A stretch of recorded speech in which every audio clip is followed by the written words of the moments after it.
नमस्कार, आपण पाहतात कटू सत्य लाईव्ह न्यूज. चॅनलवर नवीन असाल तर चॅनलला सबस्क्राईब, शेअर, लाईक, कमेंट करून महाराष्ट्रभरातील नवनवीन बातम्यांसाठी बेल आयकन दाबायला विसरू नका. फक्त मोदी सरकार जर दडपशाही करेल तर मी तुम्हाला सांगतो, जेपींच्या शब्दात सांगतो, इंदिरा गांधींनी जेव्हा आणीबाणी लादली या देशामध्ये, सर्व विरोधी पक्षाच्या नेत्यांना अटक केली, तेव्हा जयप्रकाश नारायण म्हणाले होते, विनाशकाले विपरीत बुद्धी. म्हणजे विनाशकाळ आल्यावर तुमची बुद्धी सुद्धा विपरीत होते, उलटी होते. तसाच प्रकार मोदी सरकार जर या आंदोलनावर वरवंटा चालवेल, दडपशाही करेल तर होणार आहे. विनाशकाले विपरीत बुद्धी. मोदी सरकारच्या पतनाला ही कॉक्रोच जनता पार्टी निमित्त होऊ शकते. मी उघडपणे त्यांना शुभेच्छा देतो आणि या देशामध्ये सरकारच्या निकम्मेपणाविरुद्ध तरुणांचं शांततापूर्ण बंड यशस्वी व्हावं अशी इच्छा व्यक्त. पण आज सुरू करतोय कॉक्रोच जनता पार्टीपासून. गेले 10-12 दिवस तुम्ही पाहिलं असेल मीडियामध्ये कॉक्रोच जनता पार्टीचा विषय आहे आणि माझ्या दृष्टीने, भारतीय राजकारणाच्या दृष्टीने हा विषय महत्वाचा आहे. याचं कारण कॉक्रोच जनता पार्टीला मिळणारा लाखो तरुणांचा, ज्याला तुम्ही जेन झी म्हणता, या तरुणांचा पाठिंबा हा भारतीय तरुणांच्या मनातल्या असंतोषाचं प्रतिबिंब दाखवतो. त्याच्याकडे दुर्लक्ष करू नका, त्याला हलक्यात घेऊ नका, त्याला लाईटली घेऊ नका, असं मी वारंवार फेसबुक आणि ट्विटरवरून सांगतोय. आज कॉक्रोच जनता पार्टीचे संस्थापक अभिजित दिपके यांनी एक महत्वाची घोषणा केली. ती महत्वाची घोषणा म्हणजे ते स्वतः अभिजित दिपके हे भारतात येणार आहेत. आपल्याला माहिती होतं की अभिजित दिपके भारतात नाहीयेत. जसं ध्रुव राठी जर्मनीमध्ये आहे, तसेच अभिजित दिपके हे बोस्टनमध्ये होते आणि बोस्टन मधून ते सोशल मीडिया ऑपरेट करत होते, हे आपल्याला सगळ्यांना माहिती आहे. पण अभिजित दिपकेंनी आता निर्णय घेतलेला आहे, त्यांनी हिंमत दाखवलेली आहे की भारतात परत यायचं. आता प्रश्न असा आहे की भारतात परत आल्यावर मोदी सरकार त्यांना अटक करेल का, त्याविषयी मी आज बोलणार आहे. पण अभिजित दिपके फक्त भारतात परत येणार नाहीयेत, तर शिक्षण मंत्री धर्मेंद्र यादव यांचा राजीनामा, ते धर्मेंद्र प्रधान यांचा राजीनामा ते मागणार आहेत, हे लक्षात घ्या. आणि ते एकटे मागणार नाहीत, तर दिल्लीमध्ये तरुणांचं निदर्शन ते घडवणार आहेत.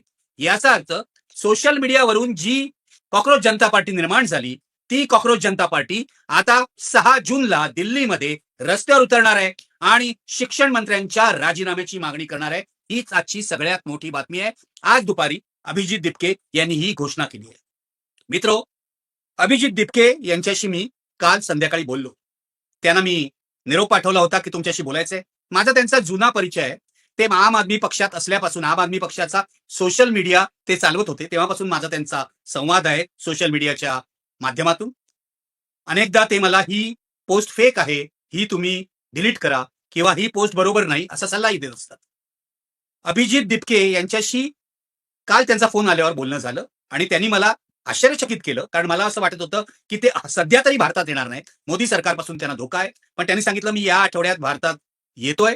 त्यांनी मलाही दिल्लीला बोलवलं. मला म्हणाले तुम्ही कॉक्रोच जनता पार्टीच्या निदर्शनामध्ये सामील व्हा. मी त्यांना सांगितलं तरुणांचा असंतोष तुम्ही व्यक्त करता आहात, तुम्हाला माझा पाठिंबा आहे. तरुणांना असंतोष व्यक्त करण्याचा अधिकार भारतीय घटनेने दिलेला आहे. पण मी एक पत्रकार आहे. पत्रकार म्हणून तुमचं आंदोलन कव्हर करण्याचं कर्तव्य मी पार पाडीन, जसं मी अण्णा आंदोलनाच्या वेळेला केलं होतं. आणि कायम मी हे सांगतो की मी लोकांचा, जनतेचा पत्रकार आहे. तेव्हा लोक आंदोलन जेव्हा जेव्हा होईल तेव्हा त्या आंदोलनाच्या बरोबर राहणं हे मी कर्तव्य समजतो. त्यामुळे उद्या जर कॉक्रोच जनता पार्टी 6 जूनला रस्त्यावर उतरली, त्यांनी मोदी सरकार विरुद्ध, शिक्षण मंत्र्यांविरुद्ध निदर्शनं केली, तर मी तेही तुमच्यापर्यंत आणीन. पण मला काल अभिजित दिपके यांच्याशी बोलून बरं वाटलं, कारण एकतर ते हिंमत दाखवली आहे त्यांनी. त्यांना लोक प्रश्न विचारत होते कॉक्रोच जनता पार्टी सोशल मीडियावरच राहणार का, तुम्ही रस्त्यावर कधी उतरणार. अनेक जण त्यांना धोक्याची जाणीव करून देत होते.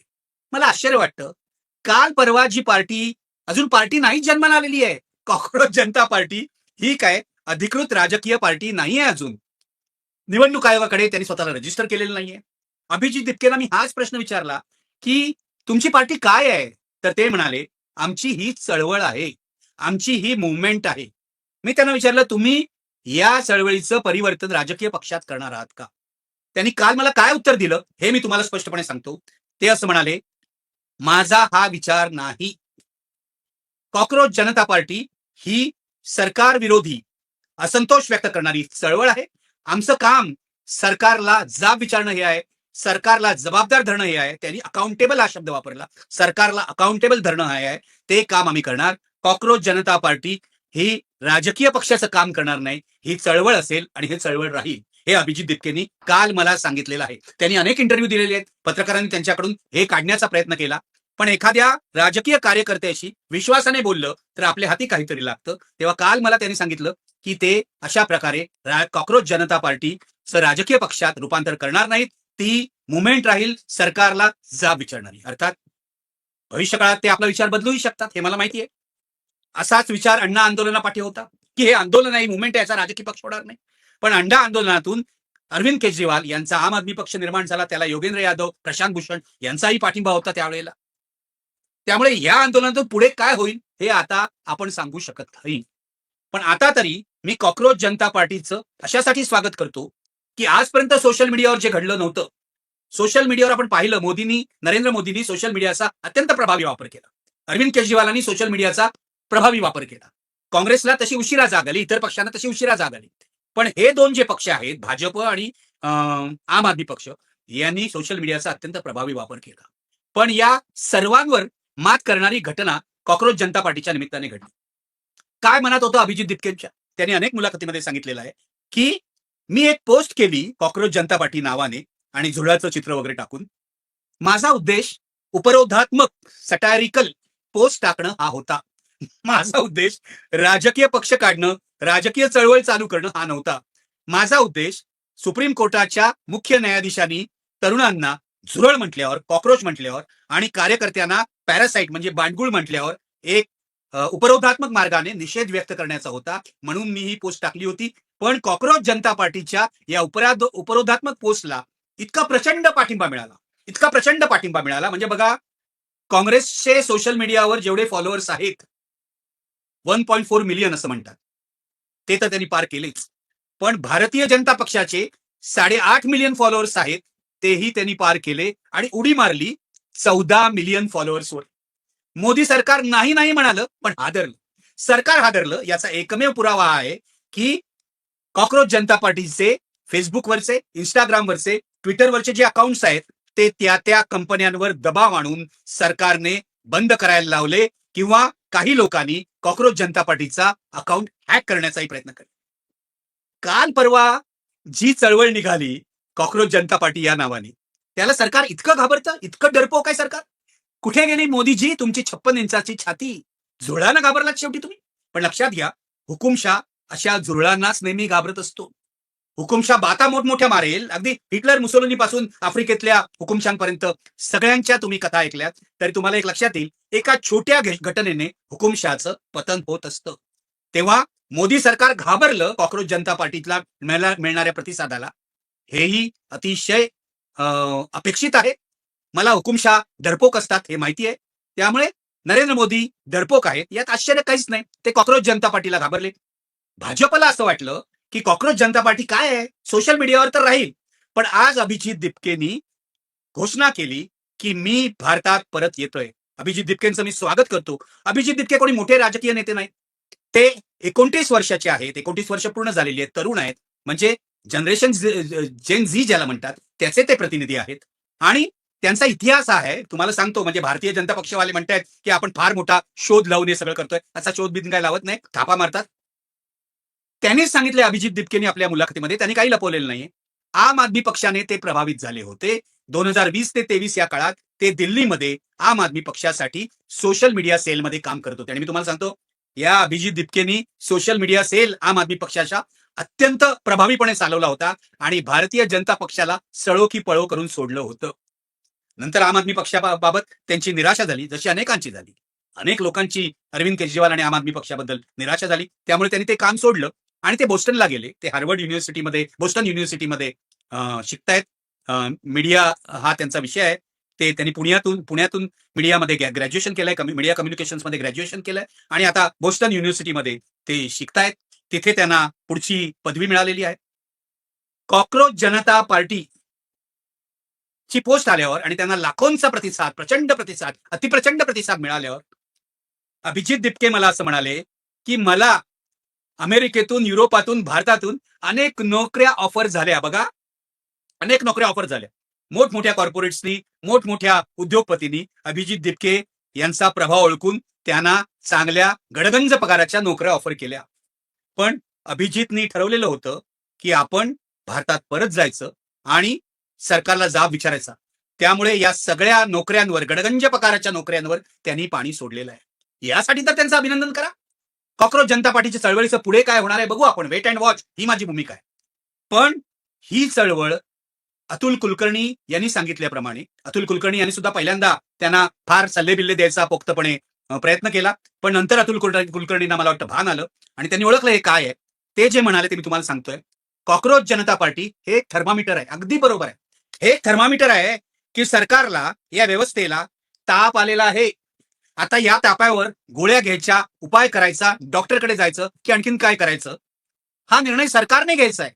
आणि सरकार हा निर्णय घेत नसेल तर काय करायचं, याचा निर्णय कॉक्रोच जनता पार्टीने घ्यायचा आहे चळवळ म्हणून, आणि विरोधी पक्षांनी राजकीय पक्ष म्हणून घ्यायचं. मुद्दा असा आहे, ज्या सगळ्या पोक्तांनी अभिजित दत्केंना सल्ला द्यायचा प्रयत्न केला, मला काय त्यात गैर वाटत नाही. सल्ला देण्यामध्ये सल्ला फुकाचा असतो, सल्ल्याला पैसे मिळत नाही. आणि मला आश्चर्य या गोष्टीचं वाटतं, ज्या समाजवाद्यांनी, साम्यवाद्यांनी असे सल्ले देण्याचा प्रयत्न करा. अरे यांना 100 माणसं जमवता येत नाहीत आपल्या कार्यक्रमांना, आणि ते लाखो तरुणांचा पाठिंबा असलेल्या कॉक्रोच जनता पार्टीला फुकाचे सल्ले देत आहेत. गप्प तरी बसा ना. तुम्हाला काही करता येत नाही ना, तुम्ही कालबाह्य झालेला. किमान आता गप्प बसा. अण्णांच्या आंदोलनामध्ये मी तुम्हाला सांगतो, मी रामलीला मैदानावर होतो, माझ्यासोबत योगेंद्र यादव होते. अण्णांच्या आंदोलनामध्ये सर्व पक्षाचे लोक होते.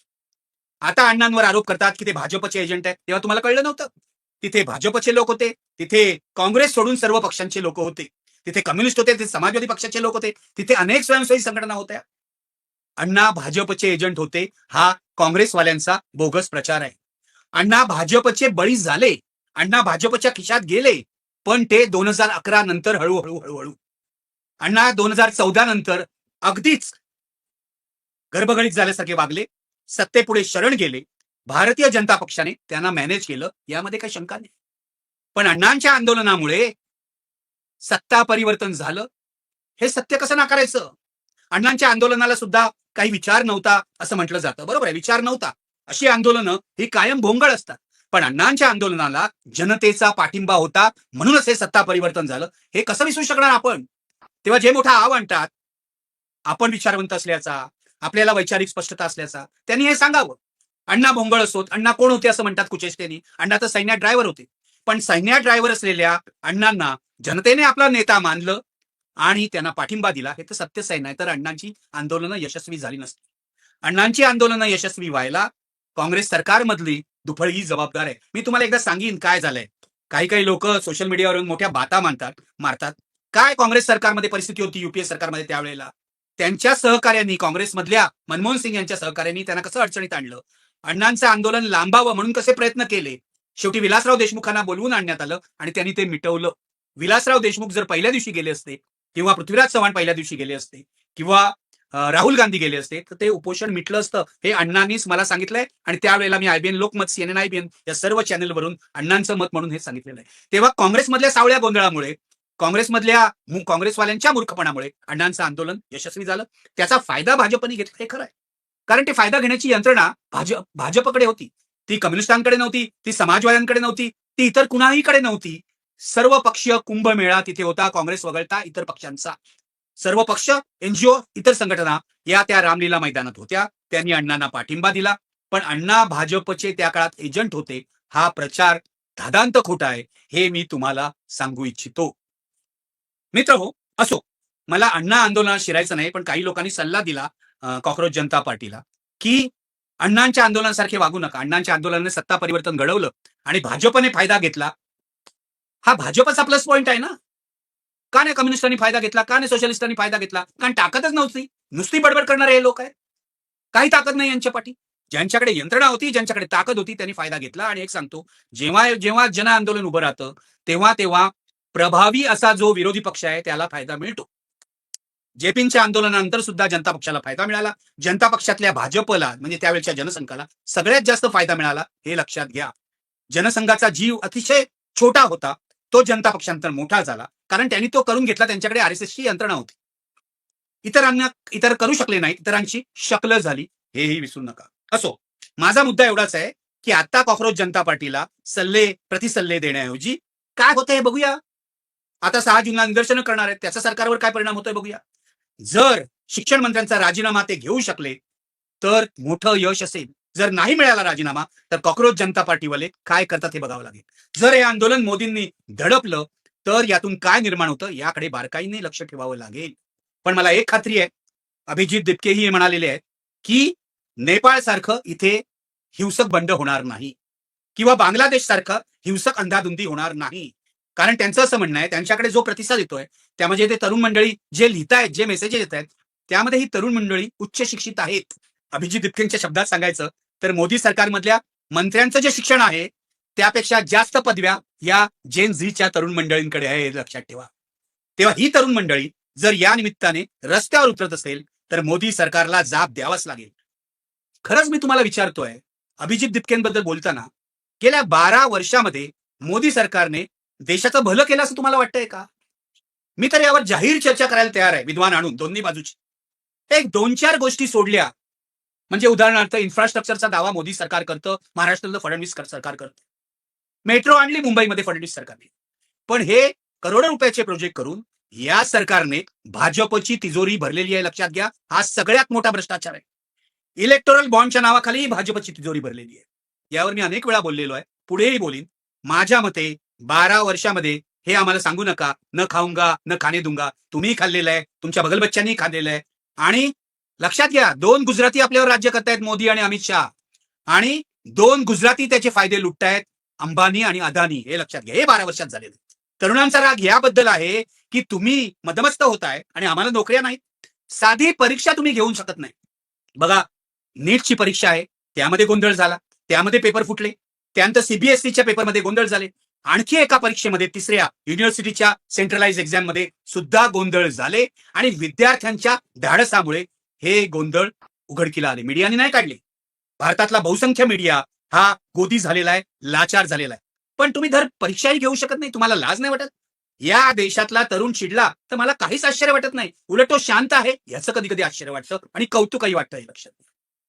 आणि गंमत बघा, मोदी सरकारचा उर्मटपणा असा आहे की परीक्षा घेऊ शकत नाही, परीक्षेमध्ये गोंधळ झाले, शिक्षण मंत्री राजीनामा देत नाही. निदान मनमोहन सिंग यांनी ज्या मंत्र्यांवर भ्रष्टाचाराचे आरोप झाले त्यांचे राजीनामे तरी घेतले होते. मनमोहन सिंग अधिक संवेदनशील होते. मोदींचा आहे काय 56 इंचाची छाती? तुम्ही पेपर सुद्धा नीट पोहोचवू शकत नाही, त्याचं संरक्षण करू शकत नाही. आता म्हणे वायुसेनेची मदत घेणार. अरे, लष्कर, वायुसेना, नौदल कशासाठी असतं? देशाचं संरक्षण करण्यासाठी. नैसर्गिक आपत्तीच्या काळात या सर्व लष्कराचा वापर करता येतो सरकारला, जो आवश्यक आहे, त्याबद्दल काही म्हणणं नाही. पण तुम्ही पेपर पोहोचवण्यासाठी हवाई दलाचा वापर करताय. पेपर पोहोचवण्यासाठी लाज नाही वाटत? कशासाठी सैनिक जीव देतात? कशासाठी एवढं ट्रेनिंग घेतात? पेपर पोचवायला तुमचे. मोदी सरकार पूर्णपणे फेल गेलं आहे, याचं हे ज्वलंत उदाहरण आहे, लक्षात घ्या. आणि पुढे मी बोलीन याविषयी सविस्तर. बघा, या आता काय होतंय या कॉक्रोच जनता पार्टीच्या निमित्ताने. दुसऱ्या बाजूला अर्थव्यवस्था पूर्णपणे अपयशी ठरलेली आहे. सांगतायत पेट्रोल आणि डिझेलचे दर वाढतायत, हे युद्धामुळे वाढतायत. पण मोदींचेच आर्थिक सल्लागार असलेले, इकॉनॉमिक ऍडवायझर असलेले अरविंद सुब्रमण्यम असं म्हणतायत आणि इतरही सुरजित भल्ला वगैरे मोदींचे प्रशंसक असं म्हणतायत, नाही, केवळ युद्धामुळे नाही तर मोदी सरकारच्या चुकीच्या निर्णयामुळे अर्थव्यवस्था डबघाईला आली आहे. लक्षात घ्या. मोदी सरकार सपशेल फेल आहे. ज्यांना कोणाला मतं देऊन देशाचं वाटोळ करायचंय त्यांनी आजवर दिलेली आहेत, पुढे देत जा, मला काही फरक पडत नाही. फार तर काय, मोदी सरकार एक दिवस आमच्यासारख्यांना तुरुंगात पाठवेल. तुरुंगातूनही बोंब मारू, एवढंच मी सांगू इच्छितो. पण ही जी कॉक्रोच जनता पार्टी आहे तो तरुणांचा असंतोष आहे. लक्षात घ्या, आपला अभिजित दिपके जो आहे तो कोण आहे? मी मगाशी सांगितलं तो आपमध्ये होता. पण त्याचं जे कुटुंब आहे ते मुळामध्ये हिंगोलीचं आहे. त्याचं सगळं शिक्षण वगैरे हे संभाजीनगरला झालेलं आहे. आणि हा अभिजित दलित कुटुंबातला आहे, डॉक्टर बाबासाहेब आंबेडकरांना आदर्श मानणारा आहे. तो कोणत्याही परिस्थितीत हिंसेचं समर्थन करणार नाही, याची खात्री तुम्ही माझ्याकडून घ्या. अजिबात करणार नाही. उलट भाजपवाले किंवा त्यांचे जे परिवारातले लोक आहेत हे आंदोलनात घुसून हिंसा भडकवण्याचा प्रयत्न करतील अशी भीती मला वाटते आहे. पूर्णपणे करू शकतात हे प्रयत्न. मोदी आणि त्यांचे सहकारी भारतीय जनता पक्ष, कॉक्रोच जनता पार्टीचं आंदोलन अयशस्वी व्हावं म्हणून काहीही प्रयत्न करू शकतात, हे लक्षात घ्या. मला इतकंच सांगायचंय एका बाजूला मोदी सरकारला धोका वाटतोय या आंदोलनाचा, कारण सरकारला आपलं अपयश झाकता येत नाहीये. तरुण रस्त्यावर उतरतोय आणि उच्च शिक्षित तरुण रस्त्यावर उतरतायत हे लक्षात घ्या. अण्णा आंदोलनामध्ये कुंभमेळा होता मगाशी मी सांगितल्याप्रमाणे, पण हे तर उच्च शिक्षित तरुण आहे. ते सोशल मीडियावर जाब विचारतात. त्यांचं व्यक्त होण्याची पद्धत वेगळी असते. ते रस्त्यावर वेळ आली तर उतरू शकतात की नाही हे 6 जूनला स्पष्ट होईल. अभिजितने मोठा धोका पत्करलाय, मी सांगितलं तुम्हाला. त्याने नोकरी नाकारली, गडगंज पगाराची नोकरी नाकारली आणि तो भारतात येतोय अटकेचा धोका असताना. मोदी सरकार घाबरलेलं आहे. मोदी सरकार अभिजितला विमानतळावरच अटक करेल असा एक अंदाज आहे. मला माहित नाही खरं की खोटं. मोदी सरकारने अभिजितला विमानतळावरच जर अटक केली किंवा पुढेही अटक केली तर अण्णांना अटक करून काँग्रेस सरकारने जी चूक केली होती तीच चूक भारत सरकार करेल असं मला वाटतं. तीच चूक मोदी सरकार करेल. मित्रो, दुसऱ्या बाजूला कॉक्रोच जनता पार्टीचा धोका कोणाला जाणवतोय? काँग्रेसवालेही त्यांना शिव्या देत आहेत, त्यांच्यावर टीका करतायत. मला कळत नाही काँग्रेसवाल्यांची बुद्धीची दिवाळखोरी आहे की काय कळत नाही. अण्णांच्या आंदोलनाचा फायदा जर भाजप घेऊ शकतो तर कॉक्रोच जनता पार्टी हा काही राजकीय पक्ष नाहीये, हे अभिजितने सांगितलेलं आहे. या आंदोलनाचा सगळ्यात मोठा फायदा हा विरोधी पक्षांना होणार आहे. काँग्रेसने काय, समाजवादी पक्षाने काय, द्रमुकने काय, तृणमूल काँग्रेसने काय, या आंदोलनाला जाहीर पाठिंबा दिला पाहिजे आणि त्यांच्या बाजूने उभं राहिलं पाहिजे. जर अण्णा आंदोलनाचा फायदा भाजपवाले घेऊ शकतात तर या कॉक्रोच जनता पार्टीने व्यक्त केलेल्या असंतोषाचा फायदा या देशातले विरोधी पक्ष का घेऊ शकत नाहीत? राहुल गांधींची प्रतिमा सुधारली आहे, मी पुन्हा पुन्हा सांगतो. भारत जोडो यात्रेनंतर प्रतिमा सुधारली आहे. त्यांची लोकसभेतली भाषणं प्रभावी असतात. पण ते निवडणुकीत जो भ्रष्टाचार केला भाजपने, जो गोंधळ घातला महाराष्ट्र, हरियाणा, आता पश्चिम बंगालमध्ये सुद्धा, कर्नाटकात सुद्धा, त्याचं प्रेझेंटेशन त्यांनी उत्तम केलेलं आहे. पण आजवर जनतेला रस्त्यावर उतरवण्यात राहुल गांधी आणि विरोधी पक्षाचे नेते अपयशी ठरलेले आहेत. माझी या नेत्यांना विनंती आहे की कॉक्रोच जनता पार्टीच्या मार्गातला अडथळा बनू नका. कॉक्रोच जनता पार्टी हे तरुणांचं आंदोलन आहे, असंतोष आहे तरुणांचा, त्यामध्ये अजिबात स्पीड ब्रेकर बनू नका. या आंदोलनाला पाठिंबा द्या. मोदी सरकारला तुम्ही जाब विचारतायत, हेही जाब विचारतायत. दोघंही समविचारी आहात. मग अभिजित दिपकेवर चिखलफेक का करतायत तुम्ही काँग्रेसवाल्यांना? जरा विचार करा. म्हणजे काय आहे, काँग्रेसवाल्यांना अण्णांच्या आंदोलनापासून जर काय धडा घ्यायचा असेल, तुम्ही जन आंदोलन उभं करू शकत नाही. कॉक्रोच जनता पार्टी जन आंदोलन उभं करताय.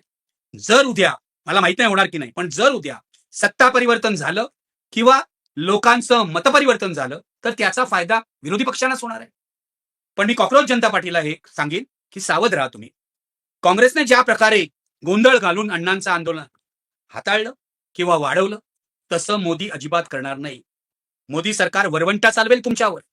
त्या वरवंट्याला तोंड कसं द्यायचं याचा नीट विचार करा. अभिजित दिपकेला मी कालही सांगितलंय, यापुढेही सांगेन की एक अनुभवी पत्रकार म्हणून माझा हा सल्ला आहे. जनतेचे आंदोलन दडपण्याचं काम मोदी सरकार करणार, आजपर्यंत केलेलं आहे त्यांनी. आणि त्यांच्या बरोबर यामध्ये, या कृत्यामध्ये सह आरोपी हा या देशातला बहुसंख्य मीडिया आहे. मला सांगा, या न्यूजच्या पेपरफुटीच्या विरोधात अनेक ठिकाणी आंदोलनं होत आहेत तरुणांची. राजस्थानमध्ये झालं, प्रयागराजला झालं, उत्तर प्रदेशामध्ये अनेक ठिकाणी आंदोलन झाली. मीडियाने किती दाखवली हो? कारण या मीडियानी सरकारकडून पैसे घेऊन मिंधेपणा स्वीकारलेला आहे.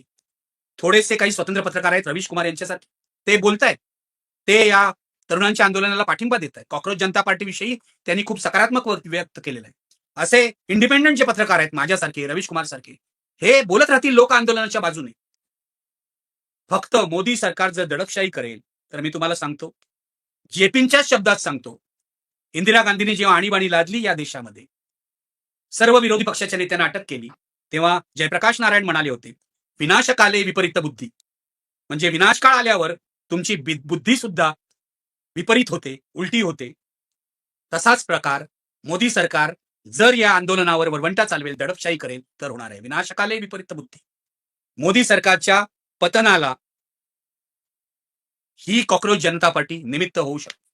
मी उघडपणे त्यांना शुभेच्छा देतो आणि या देशामध्ये सरकारच्या निकम्मेपणाविरुद्ध तरुणांचं शांततापूर्ण बंड यशस्वी व्हावं अशी इच्छा व्यक्त करतो. पाहत राहा निर्भीड सत्य, अर्थात सर्वसामान्यांचे व्यासपीठ, आपल्या सर्वांच्या हक्काचे चॅनल कटू सत्य लाईव्ह न्यूज. धन्यवाद.